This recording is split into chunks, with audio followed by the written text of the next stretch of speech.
win some of that momentum last year? And then how important will a crowd be in a game like this week? Oh, when it's man, 90 degrees and yeah. hot and. Well, you know, I always tell our guys, I mean, if you're only a good player at home, you're not going to be a good player. You know, I mean, if your play is determined by outside influences, you're going to be very inconsistent. And that's just a mindset that we have. Unbelievable environment, incredible atmosphere, and there's no question that their crowd creates great energy for them. But we try to use that energy in our favor. That's just kind of how we've always done. We've won a bunch of away games. So we try not to get caught up in that stuff and make excuses. But I know this is one of the most unique environments in all of college football. And when this place is rocking, it's a problem. I think it was an issue on that fumble on the first punt. Ball hung up there almost 5 seconds. And you got the whole team down there, you know, telling him his hair looks nice and where'd he get his nails done and, you know, all that stuff. You know, I mean, everybody's down there waiting on this ball to come down and the valley's on you and it's, you know, next thing you know, the ball's on the ground. It takes a lot of focus when you're on the road to block it out. And this is one of those, like I said, just great environment. Our fan base is so passionate and loud. I've never sat in the stands here before, but everybody tells me not many people sit down. That's kind of what I always hear. People come and they're like, well, heck, I guess we're just going to have to stand up the whole game.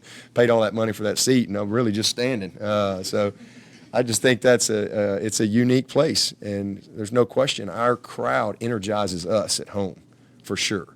Hopefully they can impact the opponent too, but, man, they energize us.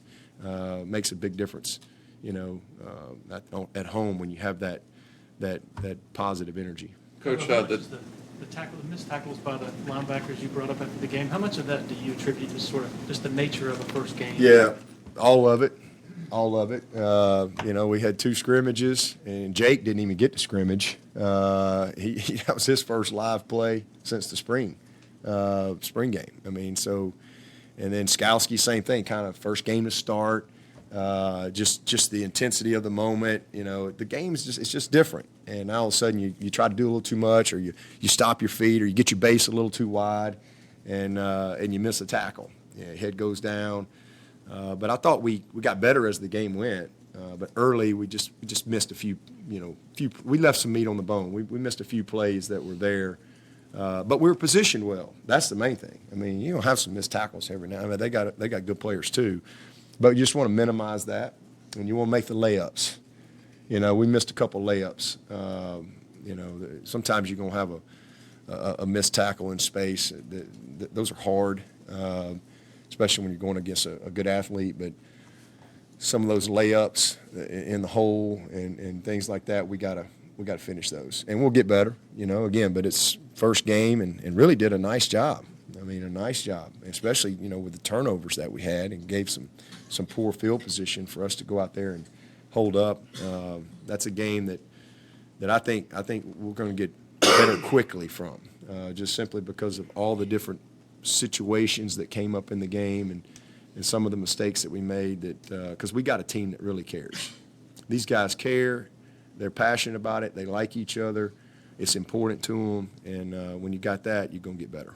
Coach, the tight end is always big in Coach Fisher's offense. They lost Sternberger from last year. Didn't seem to miss him last week, but you still think that position will figure pretty prominently in their offense? Oh, absolutely. Yeah, I mean, he's got that 85 and 86, I believe, 2 big kids, and you know, that's just what they do. I mean, they're going to be a lot of 11 personnel and a lot of 12 personnel. And they mix in a little bit of 21, but mostly they're 11 and 12, and they get in all them bunch sets and try to create extra gaps. And they run the ball and play action from it, and screen from it. So a lot of cross-country routes, play action, hard play action, double posts, climb routes, you know, and here goes the ball down the field. So it's a challenge, you know. So our recognition, our alignments, our eyes, our communication, and being on the same page, making the adjustments to the formations and the movements, that's critical for us. And so it's going to be critical on our linebackers to set the tone, and then those guys on the back end to show their experience. But yeah, that's what Jimbo's done forever. He's not going to come out there in four wides. I mean, not that he can't have a play or two, but as far as, their base, they're going to be mostly 11.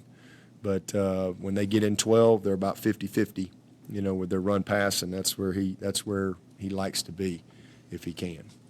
Dabo, DK's got his start last week at corner and really didn't get tested too much. This week he's going to get tested. What are you seeing out of the film from the first week? Is he improving in that area? And as well, where is he?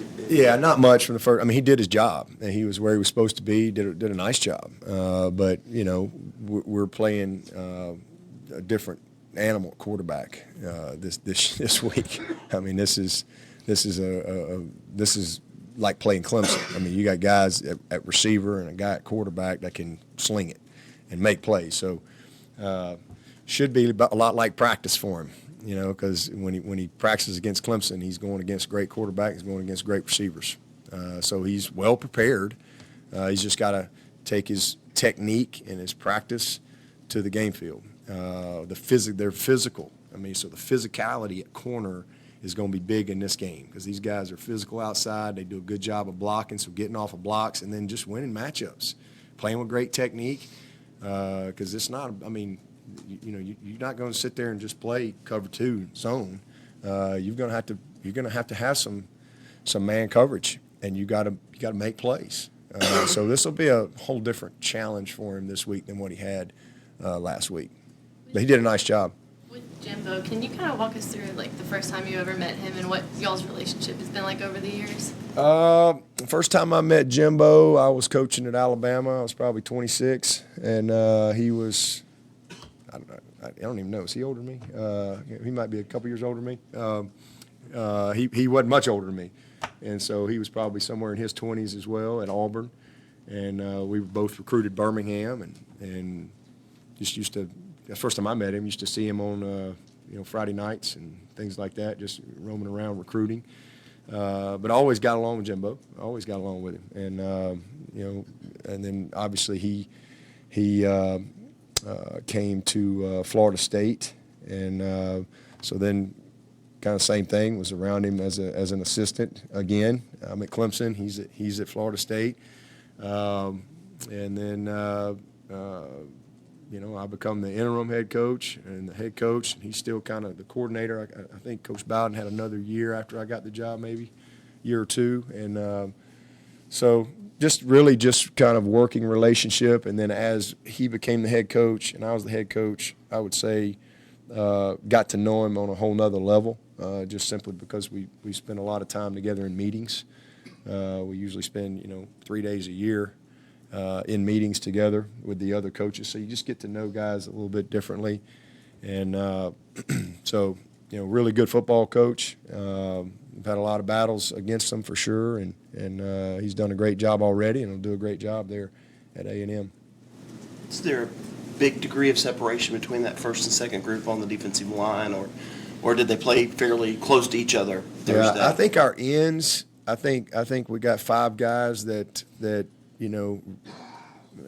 Strength in numbers, and I think all those guys will play, and I think it's a little closer group from where they are.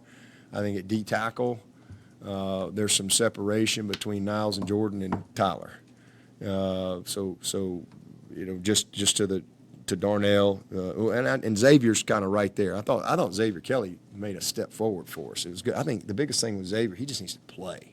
He needs to play. He needs to. He's a little bit of a rep guy. He needs to make some mistakes in game situations. But I was very encouraged. And the biggest thing with him is just gaining the confidence, because once that young man gets his confidence, he's got all the tools. There's no doubt about it. It's just getting the confidence and taking it to game day. So, but those 3 have kind of separated a little bit, and then Xavier, Darnell, and Rook. Those 3 guys are coming. And so we don't have, I wouldn't say, we got 6 guys that we like, but a little bit more freelance rotation at end right now with those 5 guys. I think they're a little further ahead as a group. Going back to Wake Forest, what has made Mac Elko just such a good defensive coordinator in your mind? Yeah, well, the structure. First of all, he really does a good job mixing things up. He attacks your protections. You know, he'll get up and challenge you and play man coverage, but then he does a good job. They'll play a lot of catch technique, and they do a great job with their eyes, flat-footed reads, and will break on balls, get their hands, and as a result, they get their hands on a lot of balls. Usually get a lot of interceptions. You can go all the way back to Wake Forest. He's always had guys that gets their hands on a lot of balls. They didn't finish a lot of them last year, and again, his first year, and already, I mean, had four picks last week. And some of them are exactly what I'm talking about. Guys that are all flat-footed reading, and receivers don't do a great job with their technique, their influence, their fundamentals, and break points. And next thing you know, it's an early key, and they're on it. And then again, he's got a couple of exotic type pressure stuff that he does on third down, especially. And just schematically, he's just really good. And you got to be sharp. He knows what he's doing. They're well coached, and but on the back end, I just think he, manages their scheme well, especially when they're going against a good group of receivers. Dabo, how much, if